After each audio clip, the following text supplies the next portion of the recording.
Hello students, welcome to concept grade. मैं R Maheshwari हूँ, इस चैनल का को-ऑथर और फिजिक्स और मैथमेटिक्स का टीचर। मैं 12th पास हूँ। मेरी जेईई मेंस में 98.4 परसेंटाइल आई थी और जेईई एडवांस मेरा क्लियर था। मैंने और इस चैनल के को-ऑथर और मेरे दोस्त आरुष सिंघल ने 11th और 12th में एक रेप्यूटेड इंस्टीट्यूट से कोचिंग ली थी। During our 2 years of preparation we realised कि हमारा माइंड 9th और 10th में जितने अच्छे से नर्चर होता है, the better it is for our 11th and 12th preparation for JEE mains, JEE advance and even NEET UG. So that is the purpose of our channel. And with that note, let's begin with pair of linear equations in two variables, which I believe is the third chapter in the new NCERT. सबसे पहले हम लोग समझेंगे कि हमारी pair of linear equations होती क्या हैं, उनको कहाँ हम लोग देखते हैं, ठीक है? देन हम लोग उनसे रिलेटेड एक टर्म होती है consistency of system and number of solutions, इसके बारे में पढ़ेंगे और इससे एसोसिएटेड मैथमेटिकल कंडीशंस के बारे में पढ़ेंगे। It sounds a handful but it is actually quite easy, ठीक है? Then we will move on to the second part of this chapter which is solving these pair of equations and this is the more important part I would say.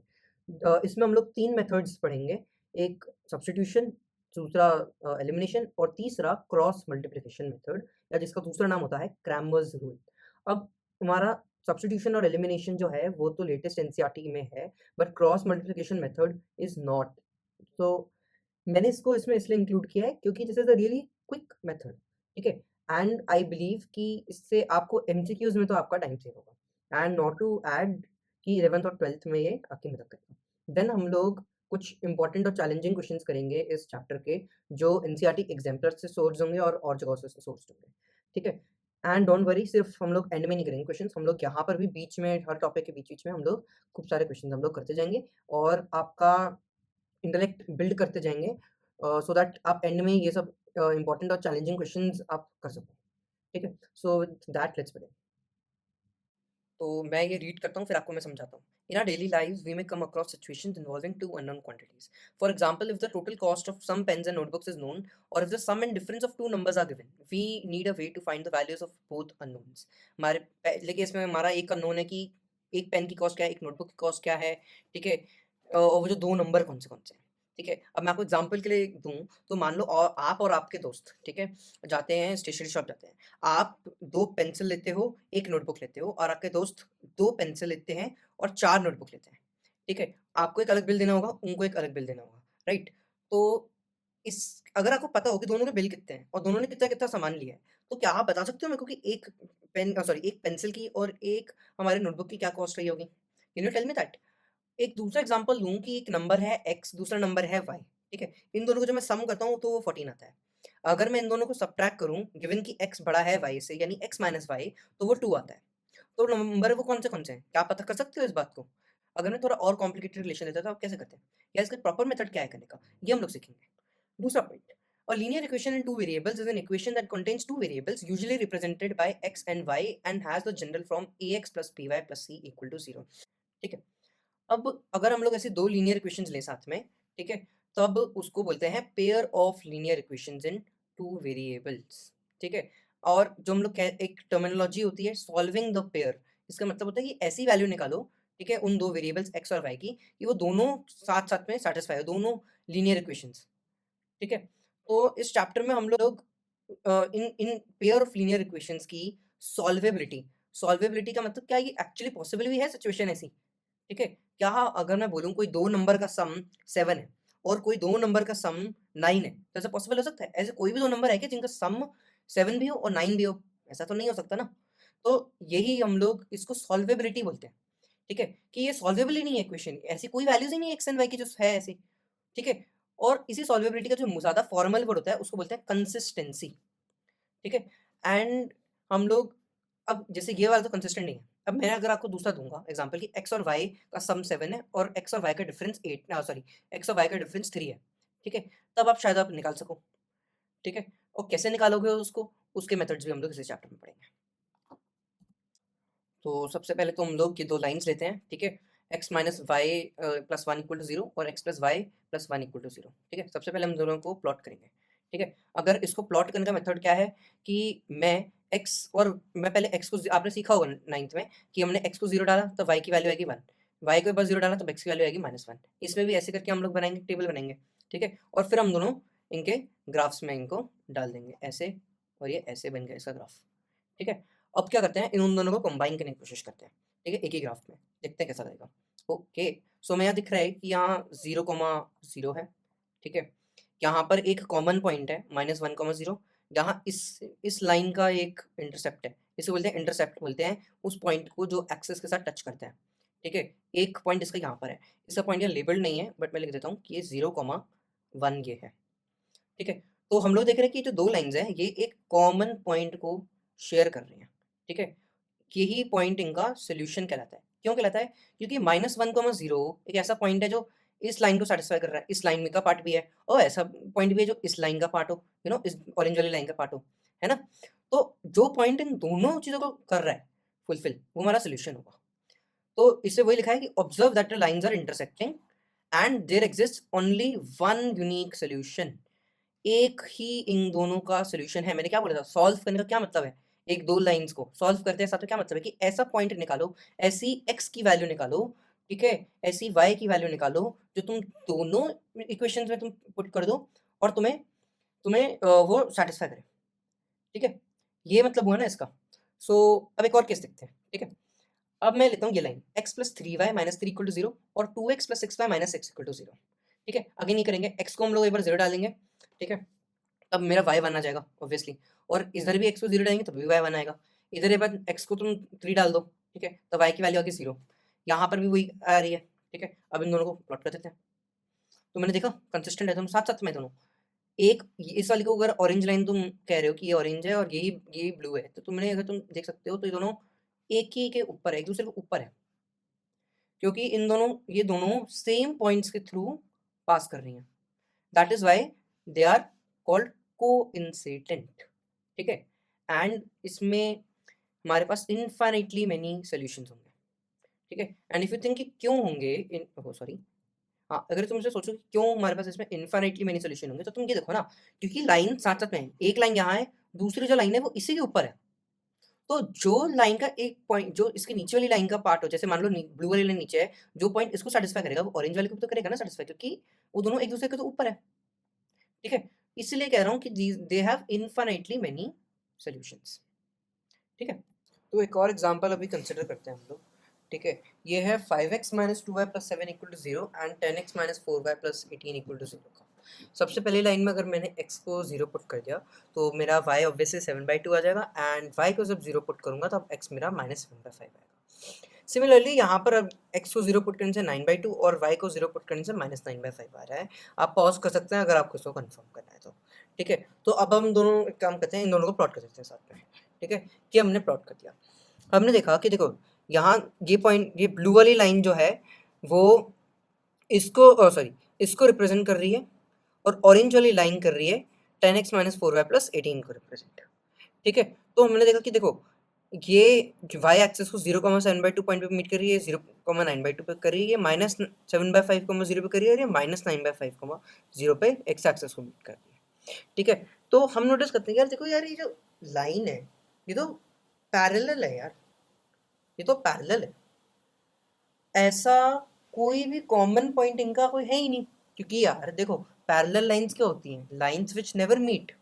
तो if they never meet they can not have a common point और multiple common points, जो इससे पहले वाले example का case था।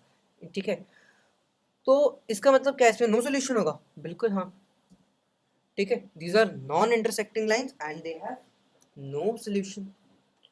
ठीक है, तो अब हम लोग क्लासिफाई करते हैं कि हमने क्या पढ़ा। हमने देखा कि देखो हमने लीनियर इक्वेशन के सिस्टम को दो पार्ट्स में डिवाइड करते हैं हम लोग। सबसे पहले कंसिस्टेंट एंड इनकंसिस्टेंट। कंसिस्टेंट हम लोग किसी भी सिस्टम को तब बोलते हैं जब उसका एटलीस्ट एक सोल्यूशन, एटलीस्ट एक मतलब कि एक भी हो सकता है, एक से ज़्यादा भी हो सकता है।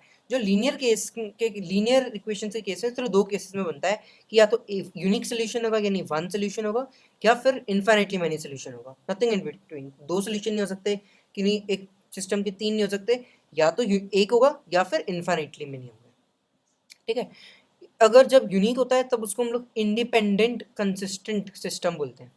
ठीक है, बट अगर इन्फाइनाइटली मैनी होता है तब उसको हम लोग डिपेंडेंट कंसिस्टेंट सिस्टम बोलते हैं। ठीक है, और अगर ऐसा होता है कि कि इन दोनों से कोई भी नहीं है, ठीक है, कोई सोल्यूशन नहीं है हमारा, तो वो इनकंसिस्टेंट सिस्टम होता है, ठीक है। अभी ये वाला जो हमने एग्जांपल देखा था दैट वाज इनकंसिस्टेंट। इससे पहले वाले का पढ़ा था जब हमने देखा था कि एक ऑरेंज लाइन दूसरी, सॉरी एक ब्लू लाइन दूसरे ऑरेंज के साथ ही है, मतलब एक ही बात है, ठीक है। वो हमारा इनफाइनाइटली मैनी सोल्यूशन का केस था, और जो सबसे पहला देखा था हमने वो हमारा यूनिक सोल्यूशन का केस था, ठीक है। अब सवाल आता है कि हम लोग देख के कैसे पहचाने यार, हर बार प्लॉट थोड़ी ना कर सकते हो ग्राफ देखने के लिए, वो तो बहुत टाइम कंज्यूमिंग है। तो क्या कुछ मैथमेटिकल कंडीशन है जिसको हम लोग अगर चेक कर ले तो हमारा काम बन जाए? क्या है? बिल्कुल है, और उसको डिराइव भी करेंगे। एनसीईआरटी में डायरेक्ट रिजल्ट है, बट हम यहाँ डिराइव करेंगे समझ के। तो डेरिवेशन से पहले हमें एक इंपॉर्टेंट कॉन्सेप्ट समझना पड़ेगा जिसको बोलते हैं स्लोप, ठीक है। स्लोप को अगर मैं सीधी सीधी भाषा में बोलूँ तो it is inclination, forgive my handwriting, ठीक है, inclination towards the positive, this is very important, positive x axis, ठीक है। इसका मतलब क्या है? मैंने पहले एक रफ ग्राफ बना दिया, ठीक है। अब मैंने यहाँ पर कोई भी लाइन मार दी ऐसे, a x plus b y plus c equal to 0, ठीक है। तो ये जो एंगल होता है ना, इस एंगल को मान लो मैं थीटा बोलता हूँ, ठीक है। Theta is a Greek letter जो हम लोग एंगल के लिए यूज करते हैं। एंगल को रिप्रेजेंट करने के लिए we use multiple variables, like theta ऐसे बनता है, फाई जो ऐसे बनता है, और कुछ लोग इसको ऐसे भी बनाते हैं फाई को, कुछ भी मर्जी है, ठीक है। Phi alpha, this is like equivalent of a English का, दिस इज बीटा, समझ ही गए होगे, और ये गामा, ये सी के इक्विवेलेंट माना जाता है, ठीक है। तो ये चीज़ सम सिंबल्स हम लोग यूज कर सकते हैं एंगल को रिप्रेजेंट करने के लिए। But getting back to the topic, हमारे पास जब स्लोप होता है मेरा, राइट, वो वंस अगेन हमारा इंक्लिनेशन होता है पॉजिटिव एक्स एक्सिस के साथ। आपने देखा मैंने ये एंगल ही बनाया, मैंने ये एंगल वैसे बनाना तो बना लो, आपको पता ही है 180 डिग्रीज माइनस थीटा होगा ये, ठीक है। बट हम लोग स्लोप के लिए ये वाला एंगल को कंसिडर करते हैं, ठीक है। तो जितना ज्यादा मेरा ये एंगल होगा उतना ज्यादा मेरा स्लोप होता है, ठीक है। इसका मतलब क्या है? अब देखो, इससे थोड़ा सा एक नुआंस कंडीशन के साथ तो ज़्यादा होता है। अब मैं पहले यहाँ एक लाइन बना देता हूँ, dotted line parallel to the y axis, ठीक है। जब मैंने मेरी लाइन स्टार्ट की इधर से, ठीक है, तब इसका मैं स्लोप मानता हूँ पॉजिटिव, ठीक है। ये जो होता है जब ये एंगल 0 होता है, ठीक है, जब मतलब वो लाइन एक्स एक्सिस के ऊपर ही है, ठीक है, या एक्स एक्सिस के एंटी पैरेलल है, कुछ भी कह लो, ठीक है। तो ये यानी थीटा की वैल्यू 0 है, ठीक है। तो उस समय जो मेरा जो स्लोप होता है उसकी वैल्यू 0 होती है, ठीक है। धीरे धीरे धीरे यहाँ बढ़ता है, इसकी कुछ पॉजिटिव वैल्यू जाती है। मैं एग्जांपल के लिए ले लेता हूँ स्लोप, वैसे इसका सिंबल भी m होता है, ये भी जान लो, ठीक है। इसकी वैल्यू 2 आ गई, ठीक है। मैंने स्लोप और बढ़ाया, ये यहाँ पर आ गया, यहाँ आ गया m इक्वल टू 75 स्लोप आ गया, ठीक है। यहाँ जब तक मैं जाऊँगा इसके, जब मैं मेरी लाइन y एक्सिस के पैरेलल हो जाएगी तब उसका स्लोप हो जाता है m tends to infinity, infinitely large slope होता है उसका, ठीक है। अब एक और केस लेते हैं, जब मेरे पास, अच्छा, ये स्लोप आपने देखा ये पॉजिटिव है, इस साइड से मैंने देखो ये 75 पॉजिटिव, 2 पॉजिटिव, ये कौन सा साइड? पॉजिटिव एक्स एक्सिस का। ये कौन सा साइड है? नेगेटिव एक्स एक्सिस का। तो जो इस साइड पे जो मेरा स्लोप लाइन होगी ना, जो the line which is more incline towards the negative x axis has its slope to be negative. मतलब मान लो ये m इक्वल टू -2 होगी, फिर थोड़ा सा अब यहाँ आया मैं, तो ये आ जाएगा m इक्वल टू -75, ठीक है। और ये ऐसे ऐसे जैसे तुम इसके पास आते रहोगे इस लाइन के, वो इंक्रीजिंगली नेगेटिव होगा, मतलब यहाँ पास आओगे उतना बड़ा बड़ा नंबर होगा, but in front with a negative sign. तो एक्चुअल में देखा जाए तो वो नंबर बहुत छोटा होगा, ठीक है। बट पॉइंट इज कि उसका जो एब्सोल्यूट वैल्यू है, एब्सोल्यूट वैल्यू मतलब इसको ऐसे लिखते हैं, मतलब पॉजिटिव वैल्यू, ठीक है, कि अगर स्लोप -2 है तो 2 वो बढ़ रहा है, that is the main point, ठीक है। यहाँ पर इसका मॉड m क्या होगा? 75। यहाँ क्या होगा? मॉड्यूलस m 2 होगा। तो पॉइंट ये है कि ये जो मॉड्यूलस m नाम की क्वांटिटी है, जितना तुम पास जाओगे to be parallel to the y axis, उतनी ये स्लोप इनफाइनाइट को, actually modulus of slope infinite को टेंड करेगा। आपने देखा अगर आप साइन को कंसिडर करोगे तो यहाँ पर पास आते आते ये माइनस इन्फिनिटी भी हो सकता है, प्लस इन्फिनिटी भी हो सकता है, कुछ कह नहीं सकते हो आप, क्योंकि अगर आप लाइन को, जैसे ये इस लाइन को लो, इस लाइन को आपने इस डायरेक्शन से रोटेट करना शुरू किया, आपको पहुंचाना है इधर, ठीक है, इधर पहुंचाना है, तो आप इस साइड से रोटेट करोगे तो आप बोलोगे तो इसका स्लोप माइनस इन्फिनिटी होना चाहिए। मैं बोलूंगा कि नहीं यार, मैं तो इस साइड से रोटेट कर रहा हूँ, वैसे ही दिखने वाली लाइन को इस साइड से रोटेट कर रहा हूँ मैं, ठीक है, तो मेरे हिसाब से पॉजिटिव इन्फिनिटी होना चाहिए। तो बस यही पॉइंट है कि इस पॉइंट पे जो स्लोप होता है वो अनडिफाइंड होता है। ये माइनस इन्फिनिटी भी कह सकते हो, इन्फिनिटी भी कह सकते हो, बट बेस्ट है इसको अनडिफाइंड बोलते हैं स्लोप, जब ये एक्स एक्सिस के parallel but sorry x axis के परपेंडिकुलर बट वाई एक्सिस के पैरेलल हो जाता है उस टाइम पर, ठीक है। तो हमने जान लिया कि स्लोप क्या होते हैं, ठीक है।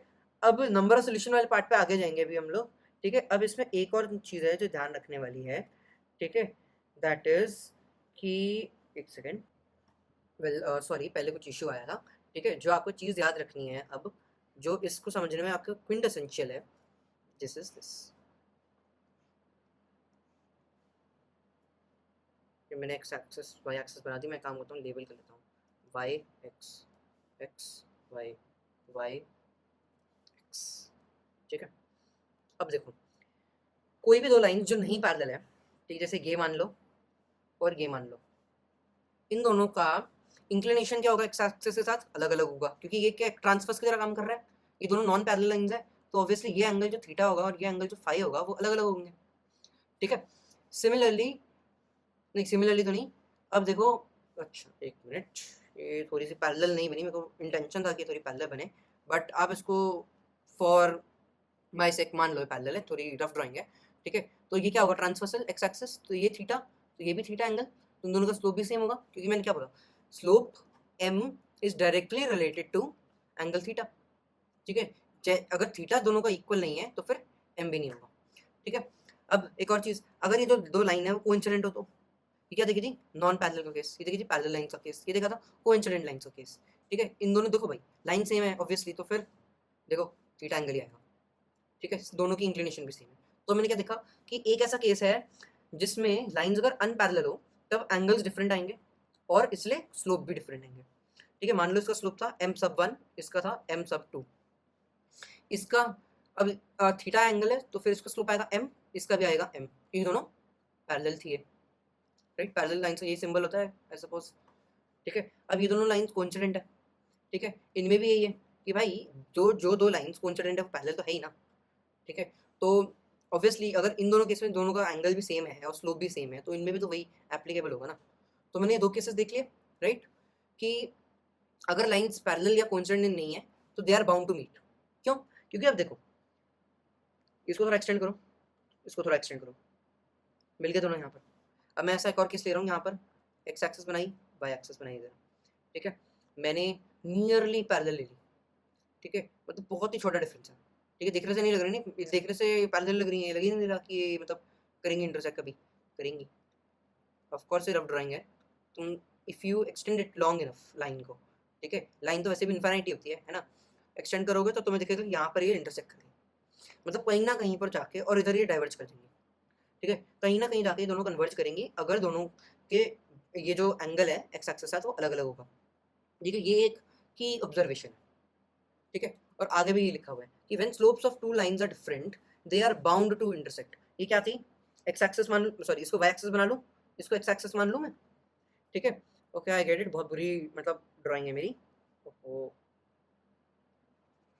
देखो मैं वापस बनाऊंगा आप लोग के लिए, ठीक है। ये देखो ये हमारी क्या है, वाई एक्सिस बना दूं उसको मैं कि नेगेटिव वाई इधर, ठीक है, हाँ अब ये क्या है, ये दोनों लाइंस पैरेलल है ना, these both lines are parallel to each other, ठीक है, तो they will never intersect। But अगर ये बहुत थोड़ी थोड़ी भी नहीं होती पैरेलल तो मैंने देखा कि ये कहीं ना कहीं दूर जाके इंटरसेक्ट कर रही है। यहाँ फिर से बना लो वाई एक्सिस, इधर एक्स एक्सिस बना लो, इसका एंगल थीटा है, इसका एंगल कुछ फाई है, वैसे वो जीरो है क्योंकि वो पैरेलल है, ठीक है। देखो अब एक रिजल्ट है जो आपको याद करना होगा। अब मैं मानता हूँ मैंने बोला था कि हम लोग कॉन्सेप्ट वाइज जाएंगे एंड यही कॉन्सेप्ट था, ठीक है। अब अगर आज मेरे पास टाइम होता तो मैं आपको ये भी बताता कि स्लोप की वैल्यू कैसे निकालते हैं और जो वाई इंटरसेप्ट है उसकी वैल्यू कैसे निकालते हैं, ठीक है। अब वाई इंटरसेप्ट मैंने पहले थोड़ा देर पहले बताया था मैंने कि इंटरसेप्ट क्या होता है, मैं रिवाइंड करा देता हूँ आपको, ठीक है, कि जैसे पीछे जाऊँ मैं, तो ये जो दो पैरेलल लाइंस का केस था वो वाई एक्सिस को मीट कर रही है, इस पॉइंट पे मान लो ये 3 पे मीट कर रही है, मान लो ये 2 पे कर रही है मीट, तो क्या दोनों इक्वल है ये? नहीं। वाई इंटरसेप्ट क्या पॉइंट है, फिर से बताता हूँ मैं, कि point where line intersects the y axis, which is different in case of parallel lines, parallel but not coincident lines. ठीक है, इस केस में जो दो लाइन कोइंसिडेंट है, ठीक है, वो पैरेलल तो है ही, बट उन दोनों का इंटरसेप्ट सेम है, मान लो ये 5 है, तो कुछ भी हो कोई मतलब नहीं है, 3 2 5 कुछ भी रहे, कोई फर्क नहीं पड़ रहा। पॉइंट इज कि जब पैरेलल लाइंस होती हैं तब कोई अलग अलग इंटरसेप्ट है, जब नहीं होती पैरेलल लाइंस, ठीक है, जब कोइंसिडेंट लाइंस होती है, पैरेलल भी होती है ऑफ कोर्स बाय डेफिनेशन, तब इंटरसेप्ट सेम होता है। ठीक है, तो ये भी एक another very very important observation है। ठीक है, अब यही बात है। अब मैं आपको स्लोप, आपको देखो वाई इंटरसेप्ट तो कैसा है मैं बता सकता हूँ। ठीक है, उसका सिंबल वाई और नीचे छोटा सा सी होता है। ठीक है, स्लोप मैं अभी नहीं कवर कर पाऊंगा, स्लोप क्यों है आपको, बट फ्यूचर की वीडियो में ये इसकी एक्सप्लेनेशन जरूर मिलेगी। ठीक है, अभी के लिए आपको सिर्फ ये रिजल्ट याद करना है। ये वाला भी मैं आपको दिखा देता हूँ क्यों मैंने क्या बोला। वाई इंटरसेप्ट क्या होती है, जब एक लाइन वाई एक्सिस का मीट करती है, जब जो लाइन वाई एक्सिस के साथ मीट करती है उस टाइम पर उसका उस पॉइंट पे एक्स कोऑर्डिनेट क्या होता है, 0। यहाँ एक्स होगा 0 और जो वाई होगा उसकी कुछ भी वैल्यू मान लो 2 है।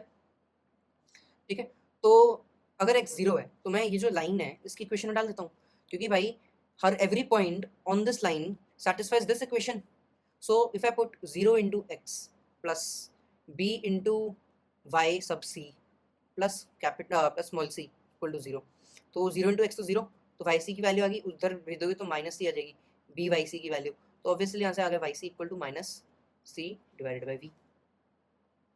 ठीक है, तो ये हमने देख लिया। ठीक है, ये दो रिजल्ट बस याद रखने पड़ेंगे आपको। ठीक है, अब हम लोग जाते हैं हमारे इन अलग अलग केसेस पे।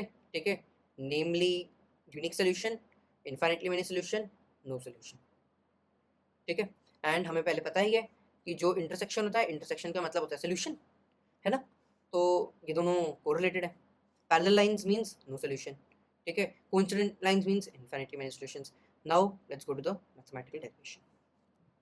ठीक है, देखो कंडीशन फॉर इंटरसेक्शन क्या बताई थी हमने, स्लोप्स अनइक्वल होनी चाहिए, यानी m1 जो वैल्यू है, जो लाइन 1 का स्लोप है, ठीक है, और m2 है जो लाइन 2 का स्लोप है, वो दोनों बराबर नहीं होने चाहिए, यानी इसकी कैटेगरी, इसके मतलब ये स्लोप इसका है ये, और ये स्लोप इसका है। ठीक है, इस कैटेगरी में अब निकालें तो m1 क्या है, माइनस a1 बाई b1, यहाँ दिख गया हमें कि भाई को m equal to coefficient of x axis divided by coefficient of y axis, और उसके आगे एक नेगेटिव साइन, तो वही किया, m1 equal to minus a1 by b1, m2 equal to minus a2 by b2। ठीक है, आगे बढ़ते हैं, ये किया, ये दोनों नॉट इक्वल है, नेगेटिव साइन दोनों साइड से कैंसिल कर सकता हूँ मैं। ठीक है, और इस a2 को मैं नीचे ला सकता हूँ, इस b1 को ऊपर ला सकता हूँ, तो क्या आएगा, माइनस का a1 by a2 in equal to minus का b1 by b2, minus minus हटा सकता हूँ मैं। ठीक है, दोनों साइड माइनस साइन से मल्टीप्लाई करके आ गया, this is our condition, a1 by a2 unequal to b1 by b2। जाके एनसीईआरटी खोल के देख लो, यही लिखा है इसमें कि this is case for unique solution. ठीक है, next condition for parallel lines क्या होती है, स्लोप्स इक्वल, क्योंकि एंगल इक्वल होगा। तो इसमें हमने देखा दो केस है, इंटरसेक्टिंग, नॉन इंटरसेक्टिंग। क्या मतलब है इसका, अब देखो पैरेलल लाइंस है, अगर इंटरसेक्ट करेंगी कभी तो इसका मतलब वो हमेशा करेंगी इंटरसेक्ट, है ना, और अगर नहीं करेंगी तो कभी नहीं करेंगी इंटरसेक्ट। ठीक है, तो ये दो दो केस आ गए, इसमें हमने देखा वाई इंटरसेप्ट इक्वल, इसमें देखा वाई इंटरसेप्ट इज इक्वल। ठीक है, आगे वही लिखा हुआ है। ठीक है, कि इक्वल स्लोप्स के लिए तो भैया यही कंडीशन है जो पहले निकाली थी। ठीक है, बट अब इंटरसेप्ट के लिए अब अलग से काम करना पड़ेगा। देखो कोइंसिडेंट कब होगी, जब इंटरसेप्ट सेम नहीं होंगे, y c comma 1 equal to y c comma 2।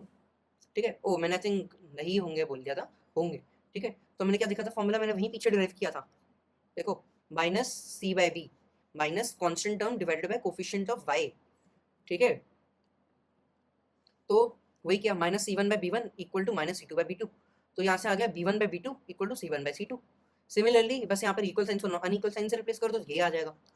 ठीक है, इस पे भी वही खेल है, वहाँ जो पीछे मैंने वही चीज़ें जो अनइक्वल के लिए देखी थी, ठीक है, वही यहाँ इक्वल के लिए हो रही है, स्लोप तो बराबर है क्योंकि, तो यही कंडीशन आ रही है। तो आपने देखा, इन दोनों को ज्वाइन करो, देखो आपने देखा पैरेलल लाइंस है, उसके लिए एक कंडीशन मिल गई, बट मेरे को जानना है कोइंसिडेंट है, मैंने बोला इंटरसेप्ट सेम होंगे, तो a1 by a2 b1 by b2 के बराबर है ही है, और b1 by b2 c1 by c2 के भी बराबर है। तो आपने शायद 9th में पढ़ा हो कि वो होता था, पोस्टुलेट होता है ना, कि if a equal to b and b equal to c then a equal to c, वही चीज है ना, a1 by b a1 by a2 is also equal to c1 by c2। तो मैं इस पूरी चीज को कैसे लिखूंगा, ऐसे कोइंसिडेंट लाइंस, इनफाइनाइट सॉल्यूशंस। अब इस पे भी हम लोग ऐसे देखेंगे कि भाई a1/a2 जो है वो b1/b2 के बराबर है, और b1/b2 जो है वो c1/c2 के नहीं बराबर है। तो इसका मतलब ये हुआ ना, a1/a2 और c1/c2 एक दूसरे के बराबर नहीं है। ये भी वो मतलब हुआ। तो इसको कंबाइन करके कैसे लिखूंगा, a1/a2 equal to b1/b2 equal not equal to c1/c2। ये क्या है, नो सोल्यूशन वाला केस। जाके एनसीईआरटी खोलो देख लो, यही लिखा है। बट अब हमने समझ लिया कि ये कहाँ से आया, क्यों आया। कॉन्ग्रेचुलेशंस, ये इसकी समरी।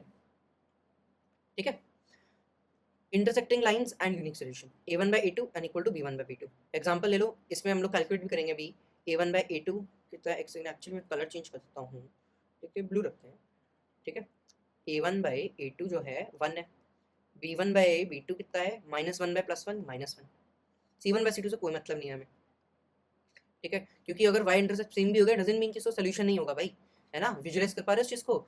ये दो ऐसी लाइंस है जो जिनका स्लोप बराबर नहीं है, जो ये कंडीशन को सेटिस्फाई कर रही है लाइंस, पर उनका इंटरसेप्ट सेम है, डजंट मीन उनका सोल्यूशन नहीं है। बस हाँ, वो सोल्यूशन वही है जहाँ इंटरसेप्ट है, क्योंकि उनका सेम इंटरसेप्ट है।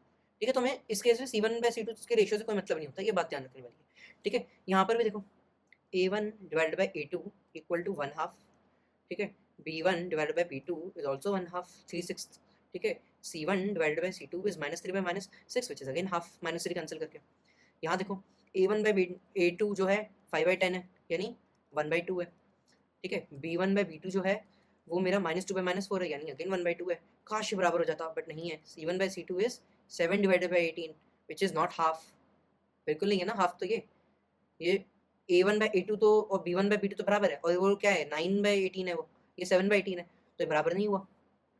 ये क्या केस है, non intersecting lines and no solution, हमने पीछे देख लिया था। और यहाँ पर वो ये इंटरसेक्टिंग लाइंस यानी कोइंसिडेंट वाली एंड इनफिनिटली मेनी सॉल्यूशंस।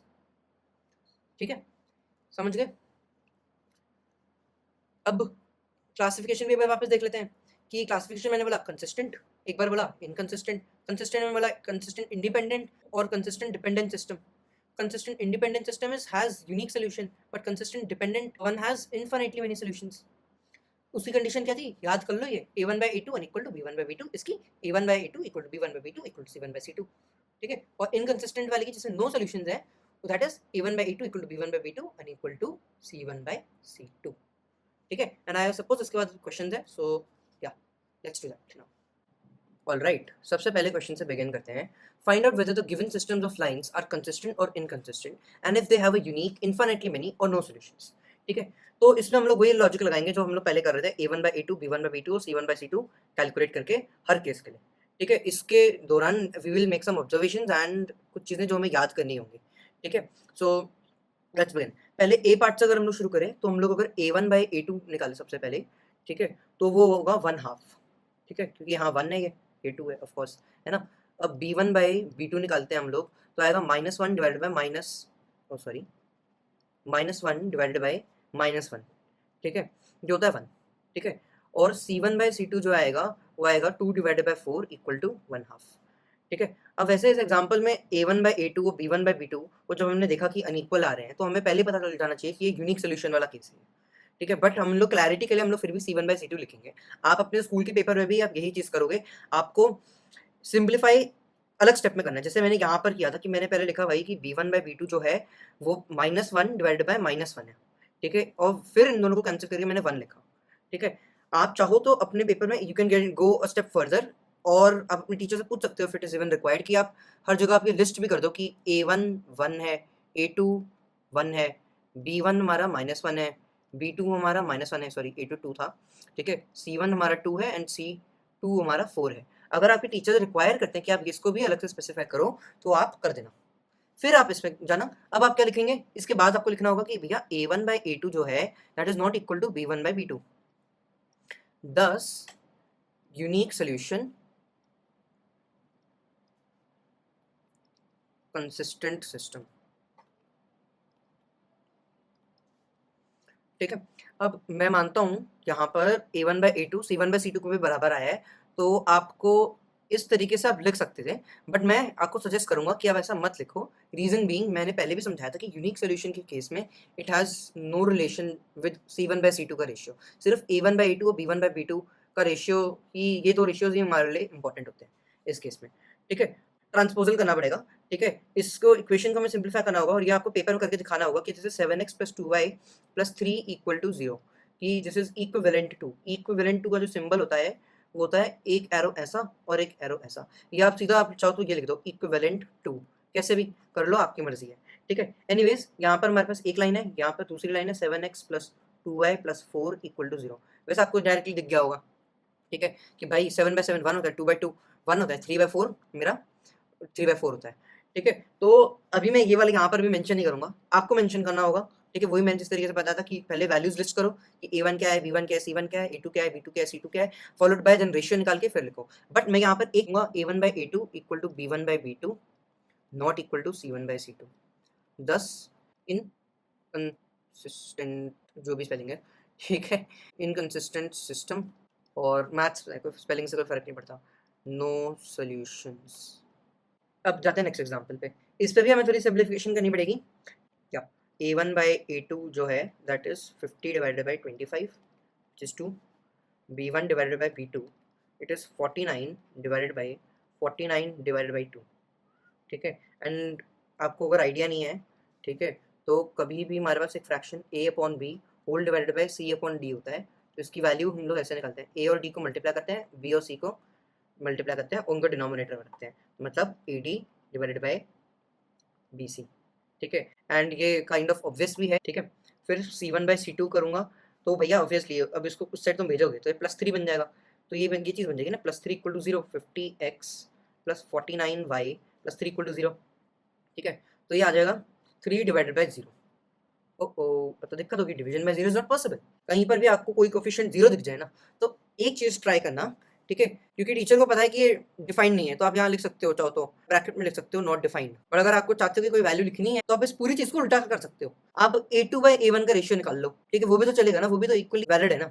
आप A2/A1 का रेशियो निकालते तो आता 25/50, तो हाफ आता। B2/B1 का निकालते तो भी हाफ आता। अब बट आप C2/C1 का अगर आप निकाल रहे होते, तब आपके पास 0/3 आता, तब आपको दिक्कत नहीं थी 0 लिखने में। एक और केस में एक बार बता देता, आपको मान लो कोई ऐसा आता, यहाँ कोई ना कोई एक कोफिशिएंट, इसके केस में जो B1 कोफिशिएंट था यानी कोफिशिएंट ऑफ y, और इसके केस में जो A2 कोफिशिएंट है यानी कोफिशिएंट ऑफ x, वो 0 है। आप बस इस किसी भी ऑर्डर में लिख देना, इस नॉट डिफाइंड वाले मेथड पे चले जाना, कि आप लिख दो कि चलो A1/A2 is 50/0 ना नॉट डिफाइंड ब्रैकेट में। इसका सोल्यूशन भी आप चाहो तो निकाल सकते हो। एक तरीके से देखा जाए तो y का कोफिशिएंट 0 है इसमें, ठीक है, और इसमें x का कोफिशिएंट 0 है, तो ये this both are linear equation, two variable still, -3/50, और इसका होगा y = -7/25 -0.06, और ये निकल जाएगा -0.28।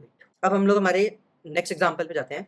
इस वाले एग्जाम्पल के लिए भी वही कहता हूँ, A1/A2 = 1/3/5/6, ठीक है। अगेन 6 × 1 6, 3 × 5 15, 6/15, ठीक है। B1/B2 इज मेरा, इस पर रीअरेंज करो भाई, 2x + 7 ऐसे कर लो, -2x + 7 -5y/14, ठीक है, = 0। मैंने बेसिकली इस साइड ले आया, ठीक है। तो ये आ जाएगा -2/7 डिवाइडेड बाय -5/14। तो इसमें वही करते हैं, चलो जल्दी से। सो एक 2/5 है, दूसरा 4/5 है। क्लैरिटी के लिए हम लोग C1/C2 भी निकाल लें, तो निकाल लो 0/0 which is undefined। वही A1/A2 = B1/B2, thus unique solution. और इसके केस में ना मैं आपको अगेन गौर फरमाना चाहता हूँ कि इसका सोल्यूशन एक्चुअली होगा क्या। कभी भी आपको कोई लाइन दिखे AX + BY = 0, यानी उसका जो कांस्टेंट टर्म है वो 0 है, तो ये ऐसी टाइप की लाइन ना एक पर्टिकुलर पॉइंट से हमेशा पास करेगी 0,0, क्योंकि आप अगर x की जगह 0 पुट करोगे, y की जगह 0 पुट करोगे, आपको 0 = 0 आ जाएगा, यानी सेटिस्फाई करेगा ये पॉइंट हमेशा। अगर A1x + B2y sorry A1x + B1y = 0 और दूसरी लाइन है A2x + B2y = 0, तो ये दोनों हमेशा 0,0 से पास करेंगी। तो इनका कॉमन सोल्यूशन भी तो यही होगा ना। तो इसके केस में तो हमें ये भी पता चल गया कि ये यूनिक सोल्यूशन है कौन सा, 0,0 है। तो ये की ऑब्जर्वेशन है, ये तो हमेशा ध्यान रखना, इस टाइप की लाइन हमेशा ओरिजिन से पास करती है। नेक्स्ट क्वेश्चन करते हैं, सेकंड वाला।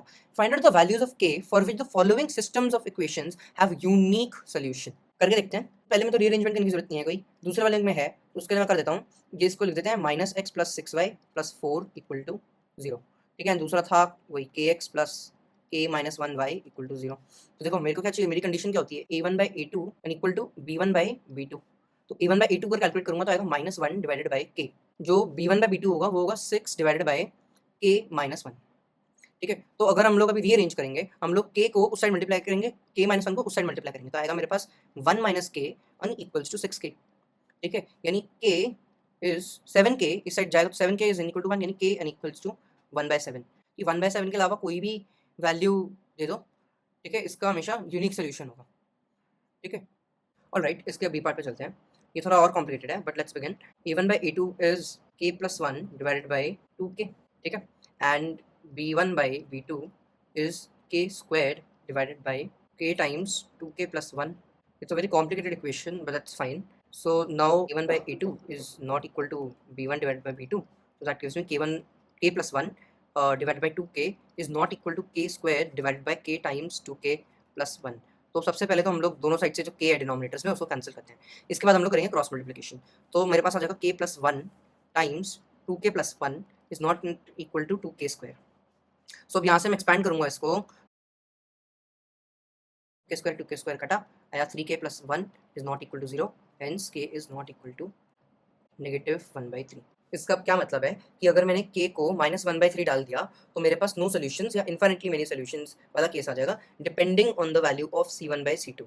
ठीक है, फिर मेरे को उसको b1/b2 के बराबर भी फिर सेट करना पड़ेगा। एक बार करके देख ही लेते हैं हम लोग। ठीक है, तो अगर मैं a1/a2 में वापस से डालता हूँ, k इक्वल टू, ऐसे लिख देते हैं, put k equal to -1/3 in a1 divided by a2।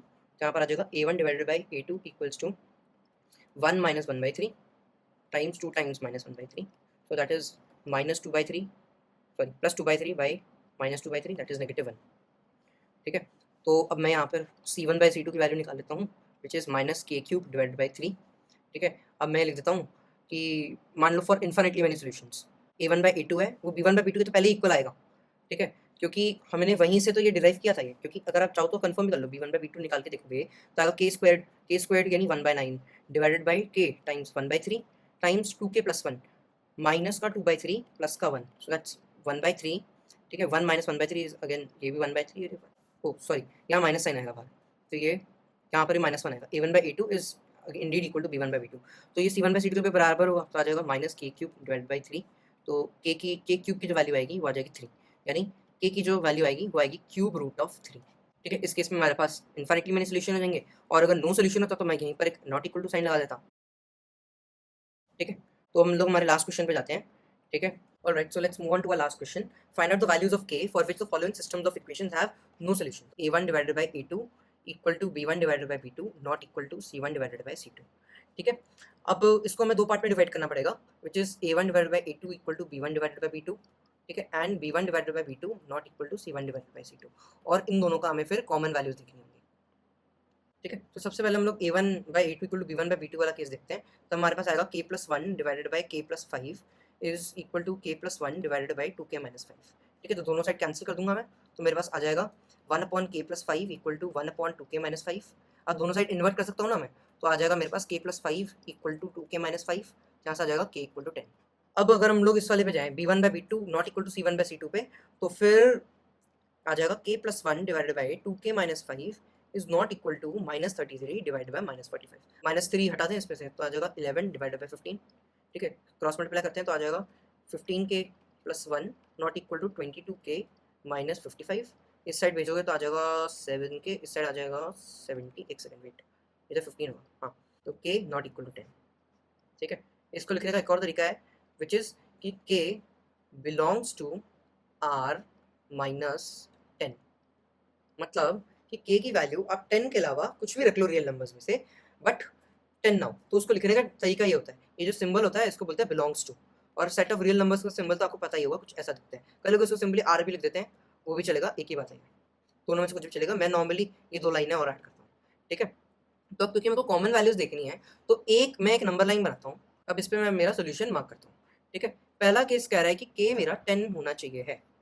ठीक है, और दूसरा मुझे कह रहा है कि k के अलावा कुछ भी होना चाहिए, तो उसमें एक लाइन बना देता हूँ।